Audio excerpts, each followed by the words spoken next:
Okay. And I might have to do that again. Go. We're good?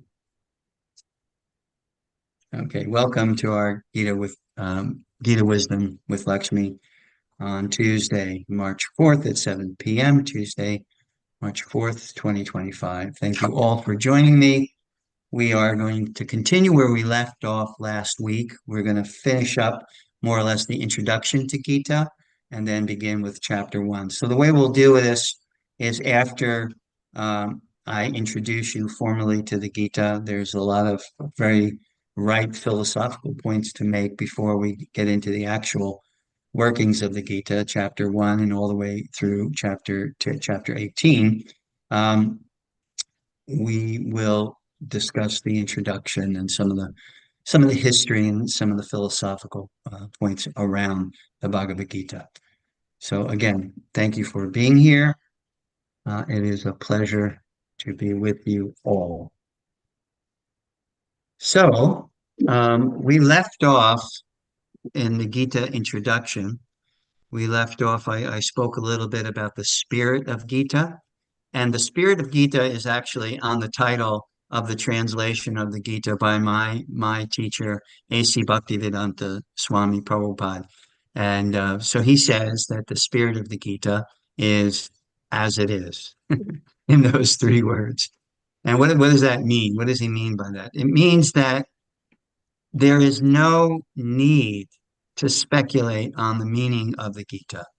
Krishna has made it abundantly clear. He's gone through great effort in his dialogue with Arjuna to make all of these points about yoga and yoga as a system or a methodology.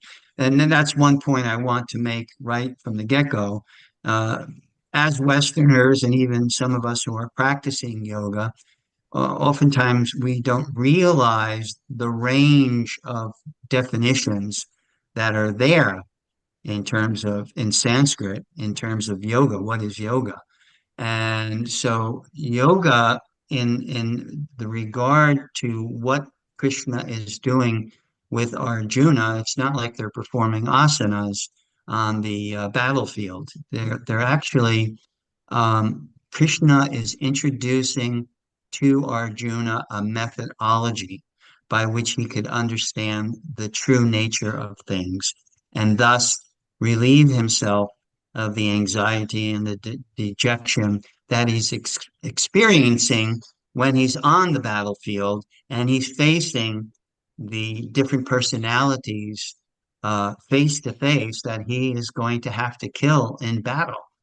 You can imagine, your grandfather, your uncles, your cousins, your friends, your dear, dear, dear teacher, they're all in front of you, prepared to fight you. So imagine what Arjuna was going through and the dejection the depression that he actually went into, he was experiencing. So yoga in this regard, what Krishna does is he teaches Arjuna yoga, the yoga of the Bhagavad Gita. And the reason Bhagavad Gita is so, so important an understanding as a moksha text, which means that which can bring us to understanding our true nature and free us from the shackles of material world. And the reason the Bhagavad Gita is so important is that it is understandable. It's always best, especially when you're talking about yoga and the Vedas, it's always best to be under the tutelage of a teacher who knows, uh, has knowledge, wisdom of the text that you're studying. And Bhagavad Gita, with a little bit of guidance and a little bit of direction, becomes very, very easy to grasp. And beyond grasping it, it's not something that we're, trying to get a degree in. It's actually wisdom that we are trying to understand and apply it in our life. So this wisdom can be understood through the guidance of a teacher. And Krishna does that. He guides Arjuna through his dejection, and where Arjuna actually comes out of it, and he comes back to his courageous self, and does execute the his duty, his responsibility, his dharma in relationship to fighting the battle of Kurukshetra, the war of dharma versus adharma. In Sanskrit, when you put a in front of a word, it means not. So dharma means duty, responsibility, obligation, righteousness. Adharma means the opposite. So this is your battle of good versus evil, or dharma versus adharma, and adharma being represented by the opposing force, which is family to Arjuna and his four brothers. Many of the members of the opposing force are family. They're members of the Kuru dynasty, and they are uh, fighting with Arjuna and his brothers for to usurp the throne. And the reason Arjuna is fighting, and the other four brothers, Yudhisthira, Bhima, Nakula, and Sahadev, those are the other four brothers of Arjuna, so that makes the five Pandavas. The reason they're fighting is because of the adharmic position that Duryodhana and his brothers and all the forces that aligned with him are taking. And therefore, it becomes the duty, the righteous duty of Arjuna and his brothers to make sure that the Dharma wins out, and that is why he is battling here. He's doing this. So now, in the beginning, we don't get that. We get Arjuna resisting, and there's nothing more painful than resistance.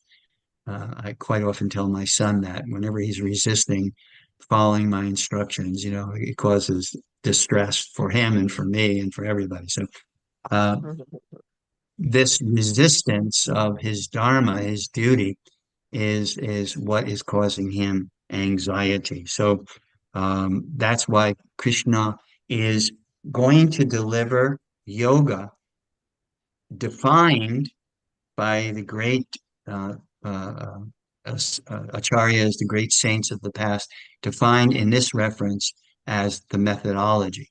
So Krishna is going to give him the methodology. Beyond asana simply means in Yoga Sutras, it means, a position, seating oneself comfortably. And also in Bhagavad Gita, asana, as in used by Krishna in the sixth chapter of the Bhagavad Gita, it means to sit comfortably. So that performance of asana is meant so that you can sit your body comfortably and you can meditate. You can enter into meditation. You can sit comfortably when you're hearing kata. Kata means subject matter, sacred subject matter. And the Bhagavad Gita is very, very relevant in terms of all those of us who are interested in self-realization, interested in the exploring the depths of yoga, because it can be understood very easily. Sutras, on the other hand, like the Yoga Sutras and the Vedanta Sutras, sutras are little, they're encapsulated bits of wisdom. And the only way that you can understand a sutra is if it's unpacked. And what do I mean by that? It means that sutras sometimes are only four words: yogas, chitta, vritti, nirodha. That's, pretty much what is defined by Patanjali as yoga. Yogas, chitta, vritti, nirodha. It's the yoga means to be free. Yoga means to be nirodha. It means that we control the mind and enter into deep states of samadhi, and therein lies true happiness. But in order to understand those four words in its proper context, it needs to be unpacked. And so a text like Yoga Sutras should not be studied without the commentaries of the accepted authorities. There's around 5 or 6 authorities on the Yoga Sutras, and in order to successfully understand and unpack the sutras, there should be reference to those 5 or 6 authorities as you're reading it. And herein, I'll plug my good friend, Dr. Edwin Bryant, who is a professor of South Asian Studies in Rutgers University. He's also a yoga and Sanskrit scholar. I'll plug his translation of the Yoga Sutras. Professor Edwin Bryant's version gives you extensive and comprehensive discussion of sutras. Each sutra he translates, and then he gives you the commentaries by the authority so you can understand. But Gita is such an amazing book, such an amazing treatise, because there are 18 major books when we talk about the Vedas, the 4 Vedas, the 6 Vedangas, then you have Ayurveda and Jyotish and the Dharma Shastras, and that you have a total of 18 books that comprise the wisdom of the Vedas. To read, I mean, if you were to read Rig Veda and the Upanishads, very difficult, very cryptic to understand. So the Gita is called the Gita Upanishad because Krishna, in 18 chapters, so here again you have an 18. 18 is a very sacred number. You have the 18 books of wisdom of the Vedas. You have the 18 chapters in the Bhagavad Gita. In the Mahabharata, you have 18 days the battle was fought. The Mahabharata itself has 18 different sections, and the list goes on and on. So in those 18 chapters, excuse me, of the Bhagavad Gita, Krishna is able to break down all of the Vedic wisdom and to give us Siddhanta. The word Siddhanta means conclusion. So the whole point of Bhagavad Gita is to give us all the wisdom of the Vedas in its conclusive form, so that we are to understand what is the point of the Vedic literatures, what is the point of the sacred wisdom of the Vedas, and that's to give us an understanding of who we are and why we are here. What is our point in being here? I think all of you, those of you that are on your particular path, I think the question that probably propelled you along your path is, who am I and what is my purpose? I know that was my questions when I was a 21-year-old junior in college. Uh, it was the 60s, it was the hippie era, the flower child, and all the things that the idealism that was going on in those days.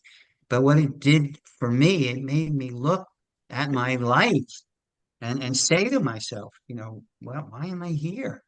What's my point in being here? What's my purpose? And how am I to find that purpose? And how am I to act according to that purpose? It's a very difficult thing to do, is to really find your purpose in life and then find the methodology by you can live authentically within that purpose. It becomes it's a challenge, is it not? And have you not found it a challenge? So this Bhagavad Gita is wisdom. I call it Gita wisdom because it is the summary study of all the Vedic literatures to give us the understanding of who we are and what is our purpose in life. Krishna does that a little over 700 verses, 18 chapters. He condenses all of the Vedic wisdom there. That's why it's called the Gita Upanishad, because it has the Upanishads are the sacred or the spiritual wisdom of the Vedas. So the Gita Upanishad is the spiritual wisdom of all the Vedas, all aspects. Veda deals with the karma kanda. That means how to act in this world. And Jnana kanda, how to act within the realm of knowledge. And Upasana kanda, how to act within the world of spirit, our spirituality. Because we are living entities that comprise those varying dimensions. The world around the outside world is our, our physical and our sensual selves. And then as we go a little deeper inside, and we have our mental selves. And we go a little deeper than that, we have our intellectual selves.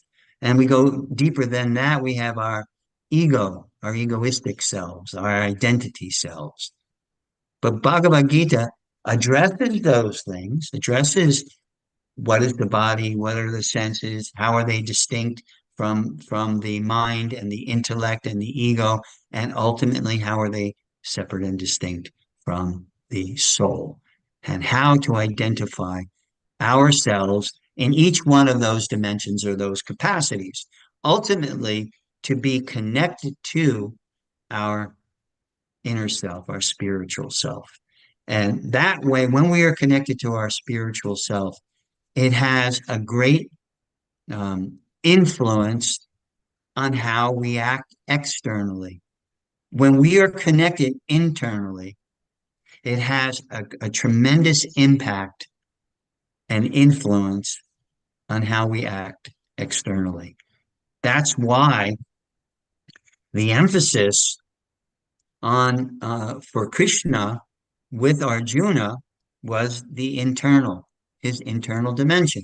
He mentions about the physical and sensual dimensions, but Krishna's real and really the focus of yoga, the real focus is to go within, to see ourselves, to recognize what is the mind as opposed to the intellect, as opposed to the ego. And then seeing, like Patanjali talks about the mind, a lot of people think that they are their thoughts.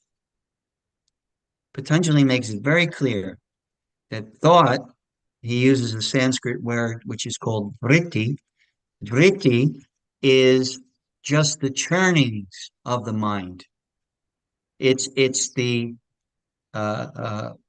summary of what we are taking in with our senses. It is the collection of what we are taking, all of the impressions that we are taking in with our senses goes into the repository known as the mind. So the mind is that repository of sensory inputs, and the mind takes them, categorizes them, and does so many things.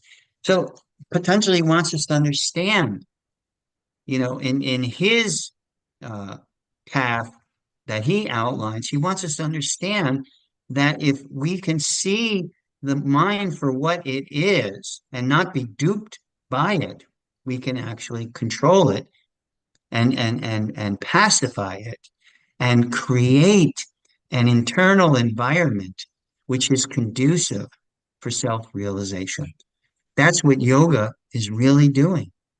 It's trying to, in our uh, practice of yoga, it's the creation of a sattvic mind. One of the things that it does is it creates a sattvic mind. And a sattvic mind is a mind which is very conducive for spiritual pursuit, for spirituality. It allows us to see with clarity. It gives us a drive for true knowledge, true wisdom. It is the source of happiness. It is the ideal environment, internal environment to pursue your spirituality. Now, are all of you clear when I use the term sattvic, sattva? The material energy is comprised of various elements. earth, water, fire, air, ether. Those are five gross elements. Then there are three subtle elements: mind, intelligence, and ego. These eight comprise the material energy, which is called prakriti. So that prakriti, the material energy, is only motivated by the presence of the soul. I think I discussed this in the last class, that the presence of the soul activates those elements, just like the presence when the sperm goes into the ovum, the sperm is carrying the soul. It activates those cells, the body. Motion is there, progress is there. The body is formed by that very presence. So, this spiritual energy is what activates those eight elements. Otherwise, those eight elements are inert. So, Bhagavad Gita wants to give us an understanding of that distinction between the elements that are there, the inert elements, earth, water, fire, air, ether, mind, intelligence, and ego, and the jiva or the atma or the soul. Gita is trying to give us that understanding. So there's five essential truths of the Gita. The Gita basically has five themes or five truths that it presents and elaborates on so that we can understand these distinctions and act upon our true spiritual nature. And those five elements, those five distinctions, the five basic truths, the Sanskrit word is tattva, and tattva means truth. Those five basic truths are the following: Ishwara. And Ishwara means the origin, the source, the controller, the supreme. It all is in reference to what we know, from our Western upbringing as God. All of the reference is from the word Ishwar is meaning that is the supreme controller. The literal definition of Ishwar is supreme controller. Now listen to this. If you can understand this about the supreme controller, you've gone a long way. That supreme presence, that supreme controller can be realized or can manifest itself in three different ways. Bhagavan, if you've ever heard that term, Bhagavan, that means the supreme personality, God. Paramatma means divinity that is within our heart, the presence of the divine, the supreme. Paramatma is also translated by my teacher, A.C. Bhaktivedanta Swami, as super soul that is within our hearts. And that presence of that super soul gives us intelligence, gives us the ability to understand this world or not. Because the thing about the super soul or that presence of divinity, Krishna says in the Bhagavad Gita, Sarvasya Chaham Ridi Sanivishto Matak Smritir Jnanam Aponam Cha. So that means that super soul is within your heart, and from the super soul comes remembrance, knowledge, and forgetfulness. So even if you desire to forget about your spiritual essence, to forget about any relationship that you may have with divinity, that also comes from Paramatma. So that's the second manifestation. Bhagavan, the personality, Paramatma, divinity within the heart, and Brahman. Brahman is the spiritual substance from which everything is made, even divinity, even the supreme personality of Godhead, the energy that is who he is, that energy is called Brahman. And Brahman is comprised of Sat Chit Ananda, eternity, knowledge, and bliss. So Brahman is all that energy. Everywhere that there's life that we see has that life because of the presence of Brahman. So those three dimensions, those three manifestations of divinity can be understood, can be approached according to the yoga system you follow, the lineage that you become a part of. And when I say lineage, it means a succession of great personalities, wise personalities who pass on their teachings. All of these things can be there. So, Ishwara, when we talk about Ishwara in Bhagavad Gita, we're talking about that. Krishna actually describes what the Paramatma is. The verse I just quoted you, that Sarvasya Chaham Vriddhi Sanidishto, that's in the 15th chapter of the Gita. He also describes what is Brahman in the 13th chapter. He says that Brahman is actually the essence of the soul, the essence of the soul, that energy that we are as soul, that is called Brahman. So there are different lineages that can actually put us in connection with that Brahman, that Brahman understanding, that Brahma Bhuta Prasanatma Na Sochiti Na Kamchati. It can put us on the Brahma Bhuta platform. And that means we're on this platform, we are on a platform of equipoised platform. We are not disturbed by happiness or distress. We are equipoised. That's actually the first definition that Krishna gives of yoga in the second chapter. He describes yoga as being the ability to be equipoised, to not be disturbed or unraveled when you are in distress, and similarly, not to lose it when you are elated, but to remain equipoise and free from attachment, because it is attachment that is the cause of our dejection, our suffering. When we experience dejection or suffering, and Krishna explains this to Arjuna, when you are attached to things, that attachment will inevitably be the source of dejection for you. That is the nature of interaction with the material world.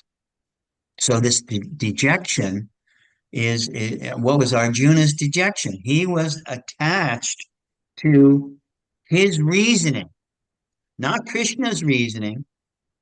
He was attached to his reason. What was his reason? He didn't want to fight.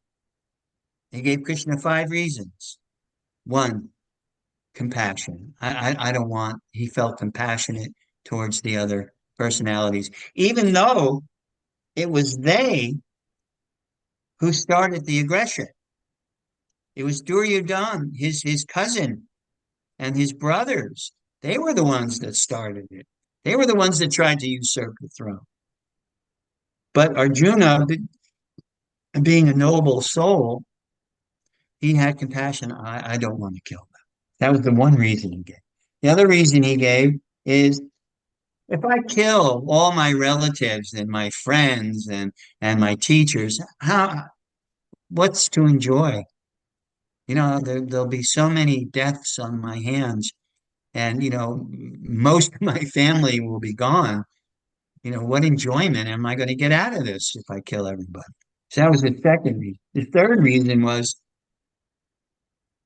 how many fathers, husbands, sons are going to be destroyed by this war? Because predominantly at that point in time, um, it was mostly male warriors. There were great female warriors. Actually, throughout history, throughout many cultures, there were great female warriors. My wife is from Kazakhstan, and one of the greatest warriors in Kazakhstan, which is actually the birthplace of Genghis Khan. A lot of people say Mongolia, but really the side of the border that he was born on, which was didn't exist at his time, was the where Kazakhstan is nowadays. But so they're a whole tribe of great warriors. One of the greatest warriors was a princess. And in Africa, we had special forces troops that were part of tribes, and Japan similarly.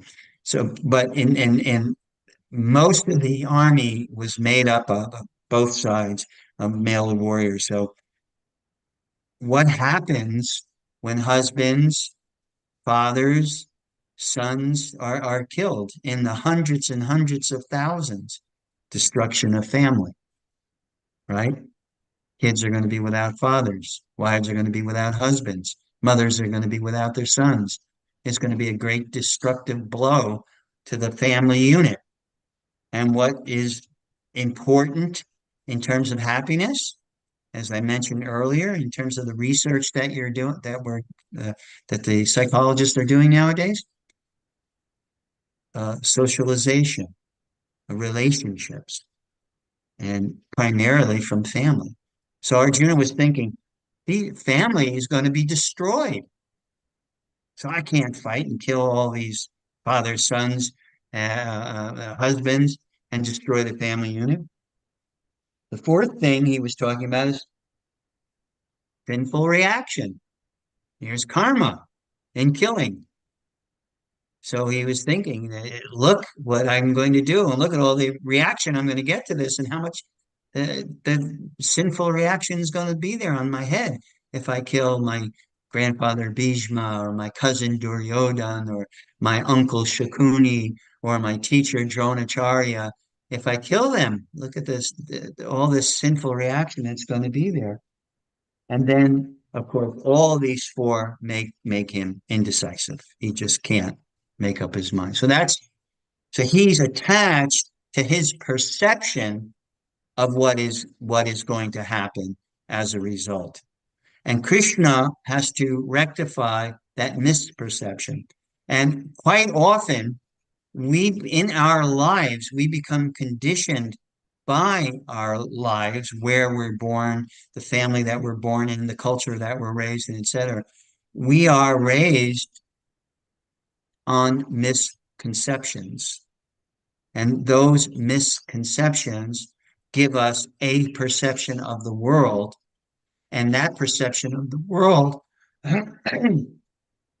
if that perception of the world thinks that the material dimension of our existence is the all in all, that is a misunderstanding.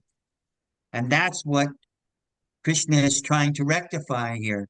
He says to Arjuna, yeah, that's cool. You have these reasons, but they're they're misconceptions, they're misunderstandings. So Ishvara, the Supreme, is speaking to the jiva, the soul. That's the second basic truth. So Ishvara, the God, the supreme controller, is the first thing that Gita teaches about. Second thing is jiva, the soul. It's the second thing. The third thing is um, prakriti. Prakriti means the material elements that we discussed earlier. That's our field of activities. That's what we the soul, are using to act within this world. So Prakriti is an energy. It's an energy that is separate and distinct from the spiritual energy, Brahman, which makes up the supreme Ishvara and Jiva. So that's the third. Ishvara, God, the supreme controller. Jiva, the soul. Prakriti, the material elements that we act within. Kala, that's time, eternal time. We're not thinking about temporary time. My time has run out. No, eternal time, which is keeping things perpetually going and in existence. That's another thing that the Gita teaches. And finally, karma. And karma, action, reaction. So karma, action that we perform while in the embodied, and then there is reaction to every action that we have. And of those five, four of the tattvas or the truths that Krishna talks about are um, temporary. I mean, eternal, excuse me. They're eternal. God is eternal, Jiva is eternal, Prakriti is eternally existing, even though its creation and destruction it is a cycle, it's an eternal cycle. And Kala time, that eternal time, that is a motivating force. The only thing, the fifth, karma, is not eternal because karma can be changed, karma can be dissipated if we perform the right activities. So those are the five basic truths of the Bhagavad Gita. Now, we just one last point. What does the Gita reveal to us? What are the things within Gita that reveal to us and give us awareness? Some of the things we already discussed. So I came up with 16 different points. That number one, that Krishna within the pages, within the dialogue of the Gita, establishes who he is. I mean, why does he have the right to speak? And why is it considered so valuable? So Krishna takes time in the fourth chapter of the Gita to establish exactly who he is. He is the creator of universal time and the universal energy that permeates everything. So Krishna is considered and established in many different verses that he speaks and others speak in the Gita, like Arjuna, Param Brahma, Param Dhamma. Arjuna tells Krishna, you are the supreme abode, the supreme purifier, the supreme energy. So Krishna, one of the things that he reveals is who he actually is and what is his credibility in terms of being able to imbibe this universal wisdom to humanity. That it'll be universally applicable to every human being on the planet, no matter the culture, no matter what, no matter the religion, the culture, the ideology, no matter what. The principles in Gita can be and are universally applicable. And proof of that is that all over the world now, we have people that are following the tenets of the Bhagavad Gita. That was the mission of my teacher to expose the world to the teachings of Bhagavad Gita and thus that universal wisdom can change their life, can cause transformation within their life that transformation will bring happiness, true happiness into their life. So uh, Krishna reveals that fourth chapter, seventh chapter of the Gita, 10th chapter of the Gita, 11th chapter. He reveals all that. And when we go through these chapters, you'll see how that's revealed. The second thing is Krishna, in that position, gives us the system or technology by which one can understand the true nature of the self. Yoga. Yoga as the methodology for understanding our true nature. In this regard, yoga means the method to achieve moksha or liberation or freedom from the entanglement that we are experiencing within the elements. The analogy that you can listen to is this. A spider. As a boy, I was always intrigued by spiders. Anyone else into spiders? Girls are usually afraid of spiders. Boys are usually, love spiders. I used to like spiders and watch them. How about you? Spiders are very, yeah, Mirabai, you like Yeah. spiders? Oh, you can hear us. I'm sorry. I thought I was muted. I was You asking know, Devendra if he likes spiders. I think Devendra probably does. He's out there working with wood. They're probably his buddy. Yeah. So I noticed, and then later on, I heard a metaphor for the creation and the annihilation of the world. I noticed that from a spider comes the spider web, right? Who weaves the spider web? The spider does. And the spider, so the spider is the source of the spider web, right? Now, what is the spider web? It's a sticky substance, is it not? It's beautiful. It's artistically very beautiful. I remember one time when I was in India, I saw a couple of spider webs and they were reflecting sunlight and it was just after a rain. It was in Mayapur. And the way they were positioned, they were reflecting the sunlight. There were drops of water. It was just beautiful. I took pictures. I don't know where they are. But in any case, the spider creates this beautiful artistic piece, this tapestry of substance that is not only beautiful to behold, but it serves the spider in a very practical way. And what does it do? What's the function of the spider web? Who can tell me? What does the spider web do? To trap the Josh? bugs. Trish? To trap the Catches bugs. bug? Right. Isn't that amazing? A fly, some flies can even be bigger than the spider that is weaving the web. When the spider comes in contact with the spider web, it gets caught, right? You get it because it's a sticky substance. And the more the fly moves, the more it gets entangled by that sticky substance. And then ultimately, what is the result of that entanglement? Death at the jaws of the spider, right? But the spider, not affected by the sticky substance at all. In fact, the spider can not only create the spider web, it can withdraw the spider web. So the metaphor that I heard by a great saintly personality was that the supreme Ishvara, the supreme controller, creates this material world,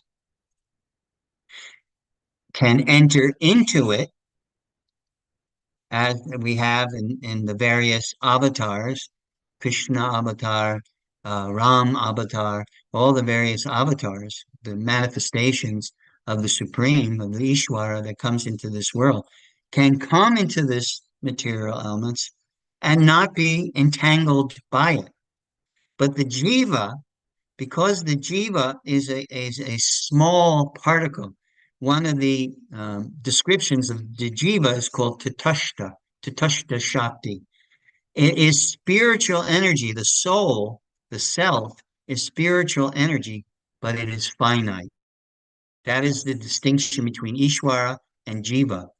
Ishvara is the supreme and is the spider, can be akin to the spider, can enter its creation, withdraw its creation, and dance upon its creation and not be affected one bit.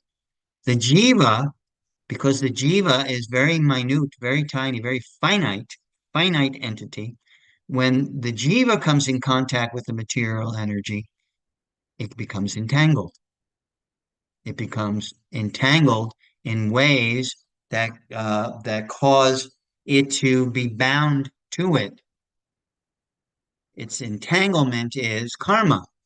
Its entanglement is for every action that it performs, there's a reaction. Just like for every movement that the fly makes, there's a reaction. It gets further and further entangled. So karma, the fifth tattva, the fifth truth of the Gita, is the entangling law, the principle. Excuse me. Can you give me some water, please? What are you doing? It is the principle um, that's there. The entangling principle, karma is. So when the living entity acts, it gets entangled. When it's entangled, it has to experience suffering, pleasure, or pain. And the end result of that is, can you put the other people? I like to talk to people. Thank you. Okay. No, I want to see these people. There we go. Okay. I like to, some of you are on live, some of you are not, but some of your pictures are there. But I like to speak to people, not just to, um, uh, he had me on there. I'm talking to myself. He's very well intentioned, believe me. So this analogy, this spider web analogy is very good because Ishvara controls. That's why he's called the supreme controller. Jiva does not control. The only thing that Jiva can control is its own universe. There's a macro universe and there's a micro universe. That's called, in Bhagavad Gita, it's called our field of activities. That means our body and our mind. That's what the jiva can control, but nothing more than that. So that this control, we can control our actions. And that's what yoga is meant to do, to give us the wisdom to do the right thing, to control our actions, control our mind. Otherwise, the karmic influence is that we become entangled. And what's the result of the entanglement? There's a very nice psychological verse in the Bhagavad Gita. It's actually two verses. Krishna says in the Gita, I love this. He says, Dhyayato Vishayan Pumsa Sangat Tishu Bhajayate Sangat Sanjayate Kama Krodha Vijayate Krodha Bhavati Sangmohat Smriti Vibramad Smriti Brahmshad Buddhi Nasho Buddhi Nasha Pranashati. So what does Krishna say there? What is this psychological unwinding that he gives Arjuna? He says that whatever one contemplates, that we become attached to.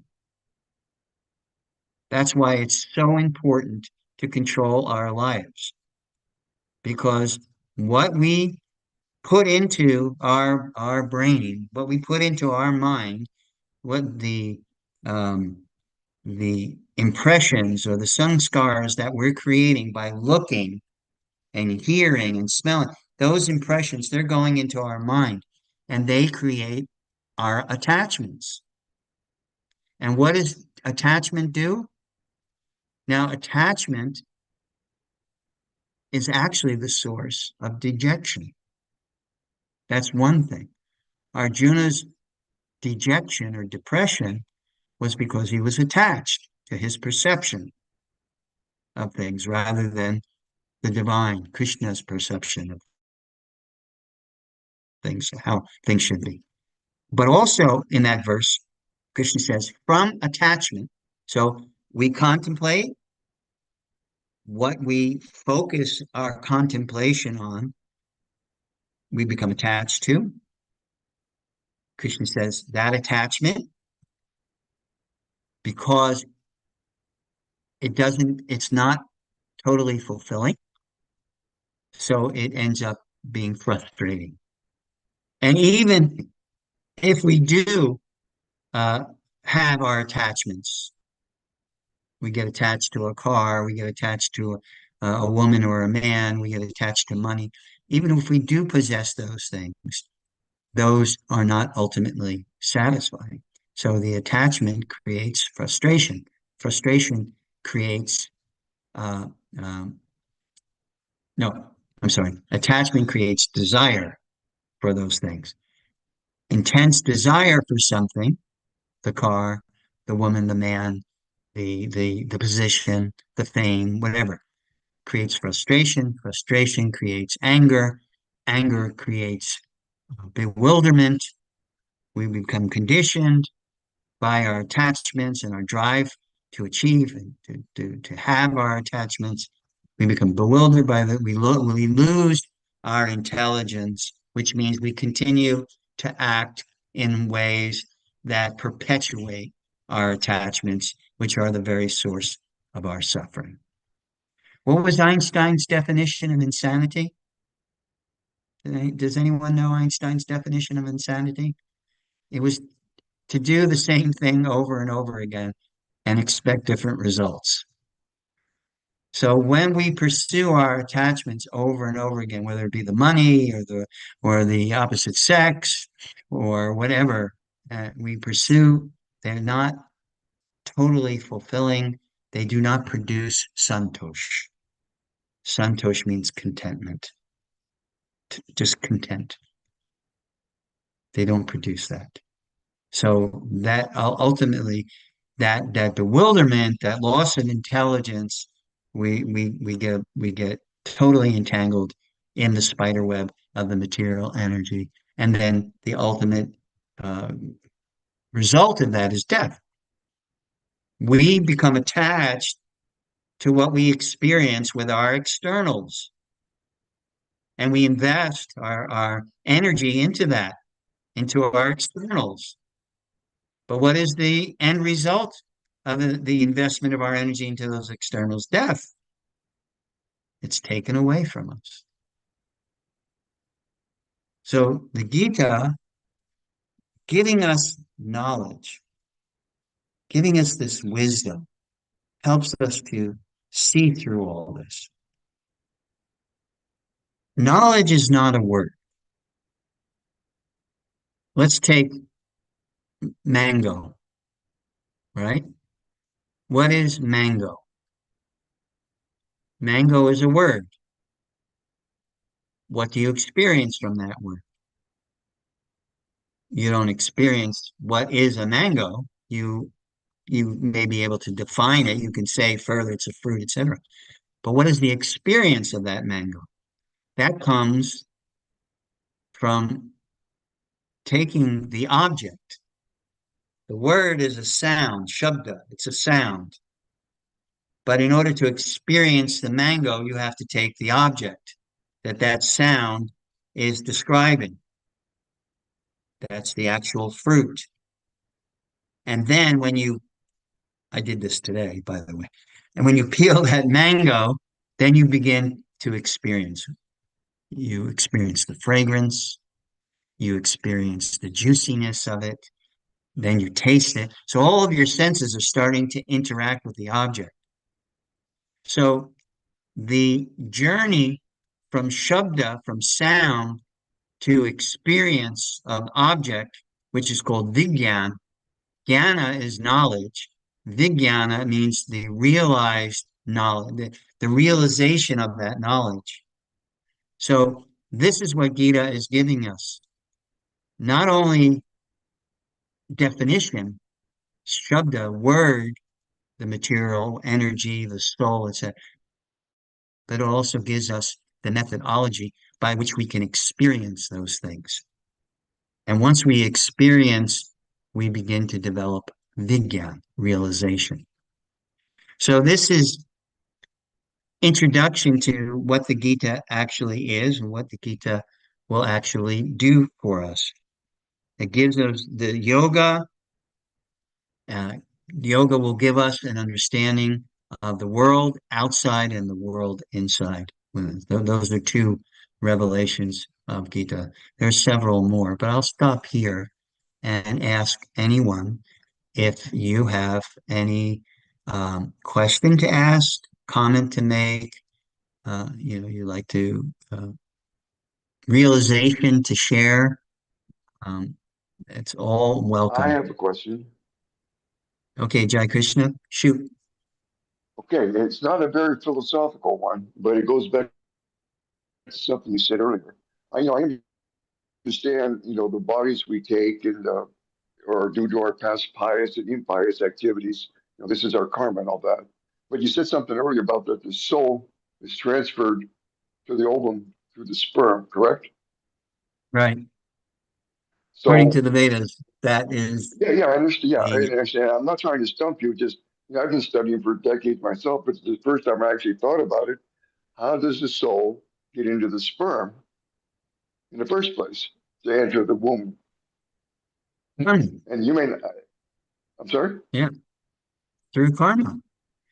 We get it's like going to a restaurant and you ask the waiter, I want this, and I see the menu, I want this. So karma means you're actually building right now, by virtue of your activities, you're building your next life, where you're to be born, who you're to be born from. All of that is the workings of the universal law of karma. Just like gravity is a universal law, and anyone that's on this planet feel the effects of gravity. Karma is also a universal principle.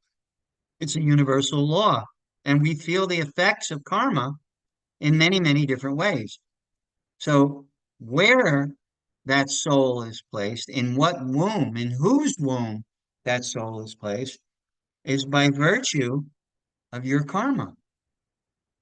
You actually, the parents that you got, the place that you were born in, you earned it. You achieved it by virtue of your actions in previous, not only previous birth, but previous births. It's not necessarily that when you acted, then, it can be a slow fructifying seed.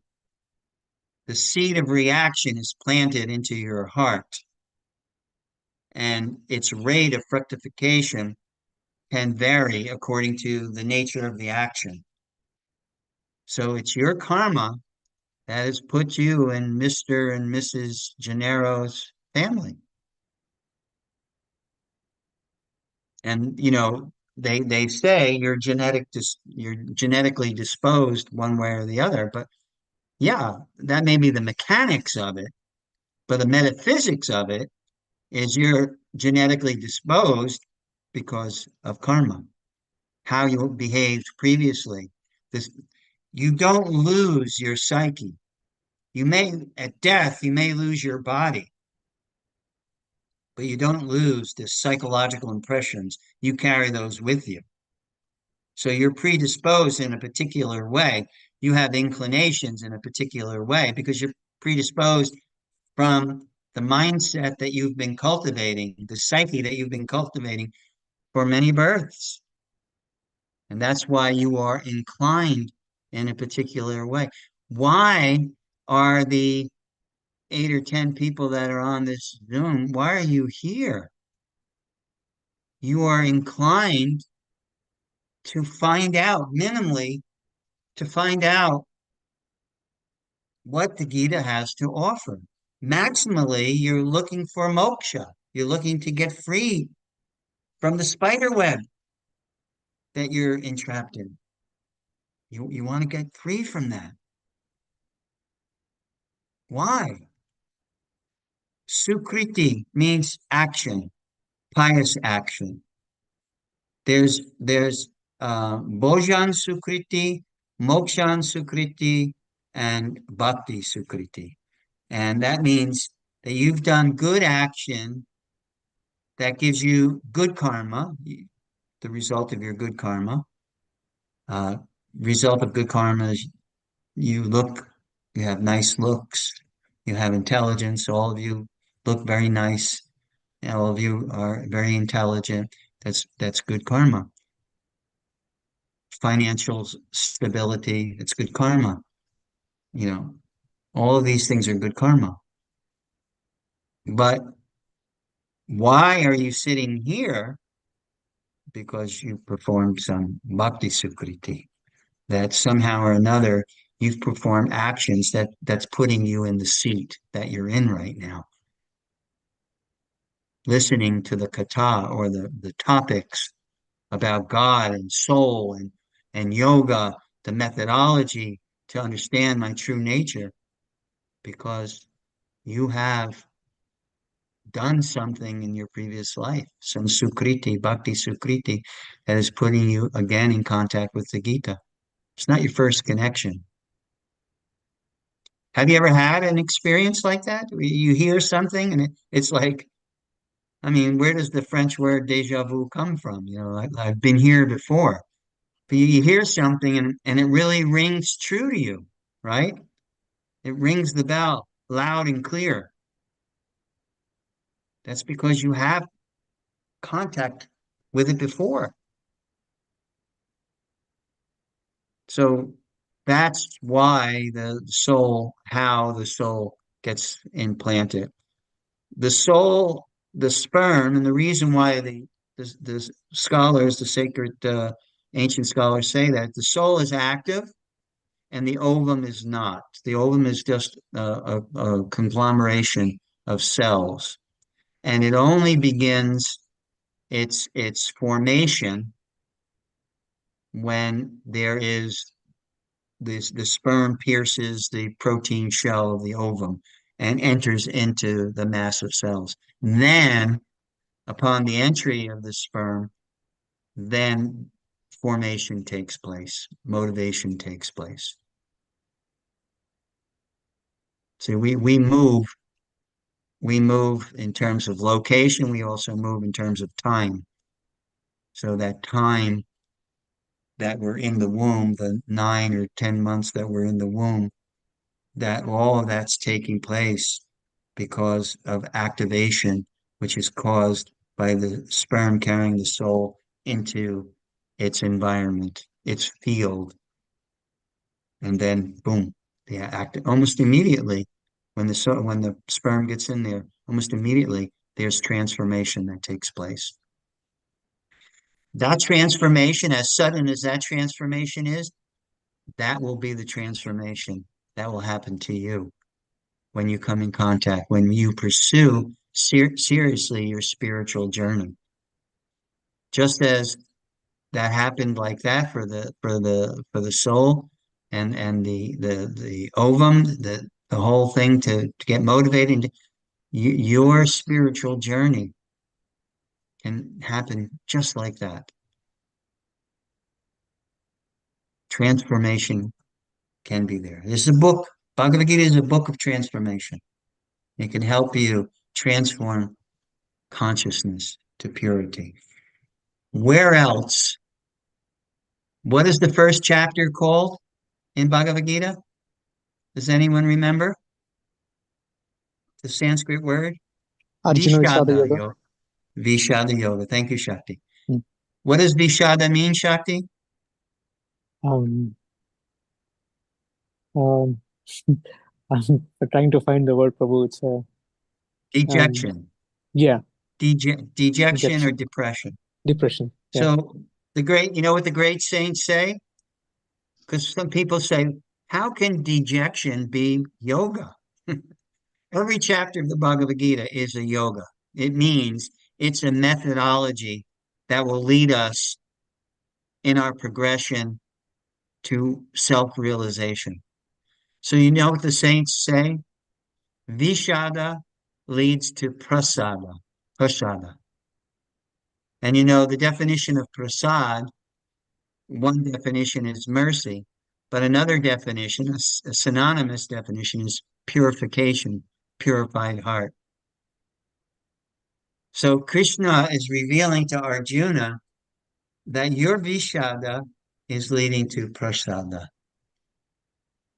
That's why it's considered a yoga. So it means that even our depression can become a catalyst for self-realization. And that's what Gita is presenting to us. Everything that we come in contact with can become a catalyst, a further catalyst for our advancement on our path, our spiritual path, our journey. We just have to develop the eyes to see. How do we develop the eyes to see? Well, in the 11th chapter, Krishna says it very clearly to Arjuna, because Arjuna wants to see something that he's not qualified to see, and that's the universe. God in the form of the universe. Krishna says, you're not qualified to see. And then what does he say? But I can qualify you. I can give you the eyes to see, called Divya Chakshush. I can give you the vision. And that's what Krishna does. So it's not that Vishada to Prasada is something we do. It's something by our sincerity we receive grace or mercy or the sanction or the ability to see that everything in our life has a connective potency. There's no bad thing or good thing in our life that is not capable of connecting us to who we really are. It's just through the process, through the methodology, through the yoga, we develop prasada or purification. And the result of the purification is transformation and the ability to see things as they really are. Does that answer your question, Jai Krishna? Got you on that one? Yeah. It answered it pretty much. And I notice you pronounce my last name Gennaro properly, so you really must be Italian. I'm Italiano, Pugliese. That's the way my name is pronounced. Most people say Puglisi, but it's actually Pugliese, Gennaro. Yep, pizza. Anyone else have any Hare Krishna Prabhu, I question have a or question. Shakti, go So, shoot. Hmm. yeah, you mentioned that the life starts when the soul enters the sperm and then the womb, right? Right. So, but according to Bhagavatam, please correct me if I'm wrong, the soul enters the womb in the seventh month, Prabhu. I mean, Um, there are like phases mentioned of when the body develops hands, the rest of the body, and then the soul enters. So I'm yeah, just I thinking don't like, think there's any conflict of mm, understanding. It means that the medium of the soul is the sperm. mm, That's the medium. okay, so it enters in the sperm, or like it's the soul enters the Yeah, womb when it's in seventh month. So I'm like confused, like which one is my possible? understanding. I'll Mm, read it over. Just text me the verse in the Bhagavatam. mm, My understanding is that the medium. That's why that whole mm, section of grains, in the yeah, third yeah, chapter, the importance of mm, grains, and like that. yeah, If you read that section over, then you get an understanding. There's okay. an indication that the soul, the medium of entrance into the ovum is the sperm. So the soul enters at that time itself, like not after, like in seventh month or something. That's a good question. That's something we'd Yeah. have to explore. Is Mm, it right there in the sperm? Does it enter into yeah. the sperm in the seventh month, and then Mm, the sperm is motivated? That's a very good question. yeah. My understanding is anything that has life Mm, is has the presence of soul. yeah. I mean, I'm So, also thinking like in our body there are so many souls, right? There are so many germs and everything. So I'm just thinking maybe it's two different souls, or one soul, or many souls. So yeah, I'm just contemplating on that. yeah, Yeah. yeah. Well, at least I think I'm clear on that. Where there's life, there's the presence of a Mm, soul. So okay. whether it's the Mm-hmm. indragopum, Mm-hmm. which Prabhupada said is the tiniest. I don't know what the English of that is, but Mm-hmm. Prabhupada says from the indragopum, which is the smallest living entity in the universe, to the greatest living entity of Mm-hmm. Brahma, Bhuvana, Loka, Punar, Arvatin, Arjuna, to the Mm-hmm. Lord Brahma, right? Yeah. So, yeah, that's Okay, there. Prabhu. And like, one last question. You Sure. mentioned five reasons Arjuna mentioned, right? One is he's compassionate. Second is Right. if there is no family, like why? how should I enjoy, like with whom should I enjoy this wealth? Right. Third, you mentioned the sinful reaction. Destruction of family. Yeah, destruction of family. And the fifth one, Prabhu? Uh, Fourth is fear of sinful reaction. Fifth is as a result of those four, because sometimes the acharyas only quote Mm, four, yeah, but some as a result of that, I've read indecision, his yeah. position of being not decisive to fight Mm, mm, was the result. yeah. Also his reason. I can't do it. Oh, Mm, Govinda, I will not fight. mm, yeah. Yeah. Okay. My reason is I'm bewildered by the other four. Yeah, yeah. That's Yeah, why I I'm think not I going to have the fight. I'm notes. I have bewildered. to go and recheck. I think I have the five, so I need to go and recheck. Right. Yeah. Thank you, Prabhu. That's it. You're welcome.